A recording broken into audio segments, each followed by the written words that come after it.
Assalamualaikum warahmatullahi wabarakatuh. Hi, madam. We are from group 3, and today me and Adib will present to madam about our phonetics and phonology assignments. And today we present to you the data analysis or our findings in our assessment in our assignments based on from three news video. First one is from BBC, and the other two is from the local news, Netline, Bulletin TV3. So for the introduction, phonetics, a branch of linguistics, is a scientific study of speech sounds and their articulation, acoustic properties, and perception. The purpose of this study is to delve into the fundamental aspects of speech, from the formation of individual sounds to the ways in which they are received and processed by the human brain. All these three news reports clip were about the pandemic COVID-19. First clip from BBC News that was released on 31st May 2023. The news anchor's name is Rich Preston. Second clip from Bulletin TV3 and the program called Nightline was released on 6 June 2021 and the news anchor name is Liana Hassanal. Last news report clip are also from Bulletin TV3 and the same program which is Nightline. Released on 10 July 2021, the news anchor's name is Prita Manivanan. Okay. For the methodology, the news report about COVID-19 can be transcribed and analyzed to show the complexity of this worldwide catastrophe. Carefully choosing the source material is the first stage in studying the transcription of COVID-19 news. Selecting pertinent and trustworthy content is vital for news segments and press conference. Furthermore, clear audio or video quality is necessary for accurate transcription. After the material has been chosen, collect the tools required for the job. Establish a distraction-free workspace with selected material and instrument to enable precise and concentrated transcribing. This first stage lays the groundwork for an efficient and methodological transcription procedure. This brings us to the transcription procedure.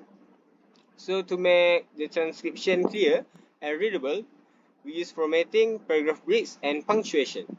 Consider transcribing in small sections and pausing the audio or video as necessary to increase efficiency. To speed up the process, become familiar with any shortcuts or options that the transcribe program offers. Set up time for careful editing and proofreading when the initial transcription is finished, making sure that all spelling and grammar are correct. This methodical process guarantees a dependable and high quality. That's for our methodology. So for the next slide, this is our IPA transcription. The first video is from BBC News. COVID-19 don't rule out lab leak, says former Chinese scientist. And the second video is Nightline, decision on COVID-19 vaccination for children next week. That is from the local news. And the third one is Netline, COVID-19, Malaysia reports new record high of 9,180 cases. That is from the third video, also from the local news. So we go to our data analysis or our findings in our assignments based on the IPA transcription from those three news video, BBC News, and those other two local news. So the first that we found is word stress.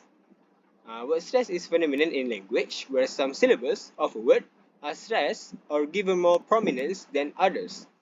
Pitch, volume, length, and other phonetic characteristics can all be used to emphasize certain points. Word stress is very important for spoken language intonation and rhythm.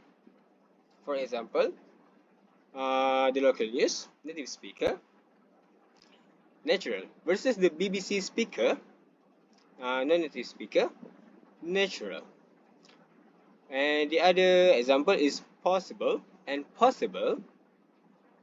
And the last one is the infection and infections.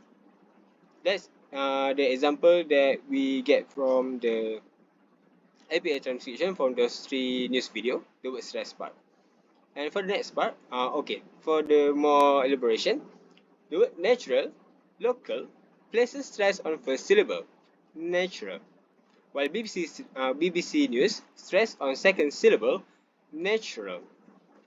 For the next is possible, local place, stress on first syllable possible, while BBC News stress on second syllable possible. This adheres to normal pronunciation guidelines, emphasizing the word second syllable. And for the word infection, local place stress on first syllable infection, while BBC stress on second syllable infections. The second syllable of this term is stressed by BBC, as is the customary pronunciation pattern. And then the short vowel versus long vowel. Short vowel is a vowel sound that is pronounced relatively briefly with a quick and less prolonged articulation. Meanwhile, a long vowel is a vowel sound that is pronounced for a longer duration, usually more than a short vowel. In the International Phonetic Alphabet (IPA), short vowels are typically represented with single symbols, and they are here in words like cat. But long vowels are often represented by adding a colon, double dot, to the vowel symbol. Long vowels can be found in words, for example, cake. Here are some examples of short and long vowels based on IPA transcription. So as you can see in the table, here's some words that for the short vowel and long vowel that we found in our IPA transcription from those three videos. The short vowel, the word that we found is that, and, has, pays, and can. And for the long vowel is virus, might, tape, claims, and association. Short vowels like a, as in that, the tongue is centralized and comparatively low. The lips lack a circular shape. And for the long vowels like a, as in tape, the tongue moves from a higher, more frontal position to a more open mid position. The lips lack a circular shape. Tape. That is for the short vowel and the long vowels. So, next is assimilation. The pronunciation of words is frequently altered during speech. This is what happens to us when we talk too quickly. But do you know why this is happening? This relates to our topic of discussion today, which is phonetic assimilation. Show Azman phonetic assimilation, including its definition, mechanism, and several examples. Like for the word consumption and forthright. In the word forthright, the last the sound made a blend in with the location of articulation of the subsequent r sound. In certain accents, sounding more like fur, so that the word sounds more like forthright. So, the dilation. Dilation is a process of removing one or more phonemes or sounds from a word or word group in phonetics and phonology. Assimilation processes in formal or rapid speech, phonotactic construction in language, and other factors can all lead to dilation. Here are a few examples of dilation in different contexts. The word we found is from the ABA translation is known. Consonant clusters may be dilated in certain language in order to make them simpler. For example, in fast talk English, the second k sound in the word known is frequently omitted, silence, making known seem more like known. The k sound is silence, and that's why it's known. So, this part insertion I will give to my friend Adib to present. So, Adib. Okay, thank you, Aiman. So for the term insertion in phonetic and phonology refers to the addition of one or more phoneme or sounds to a word or word sequence. Another name for this phonological process is epenthesis or anapthesis. There are several reasons to insert, such as to correct sequences that violate phonetic constraints, to accommodate a speaker's speech pattern, or to simply improve pronunciation. Here are some examples of insertion in different contexts: bias, introduce, and end up. For convenience of articulation, a consonant sound may occasionally be added to a word. In some dialects, the word ended up may be pronounced as ended up. and dub, because speaker plays a d sound between the d and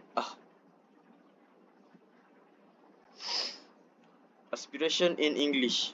Aspiration is the brief release of a burst of air that follows the articulation of voiceless plosive consonants such as p, t, and k. For example, in the word pit, when you pronounce the pit sound at the when you pronounce the p sound at the beginning, you release a burst of air after the articulation of p.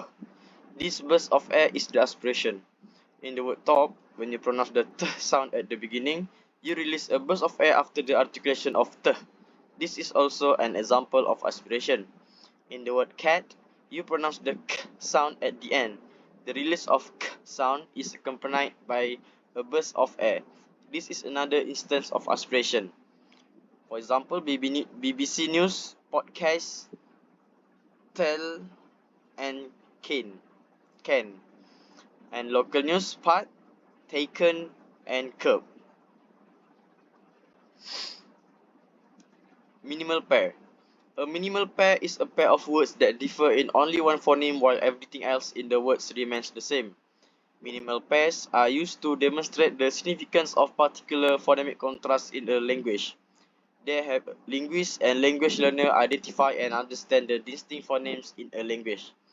For example, part and port, make and make, not and got, leak and leave, and lastly, right and might.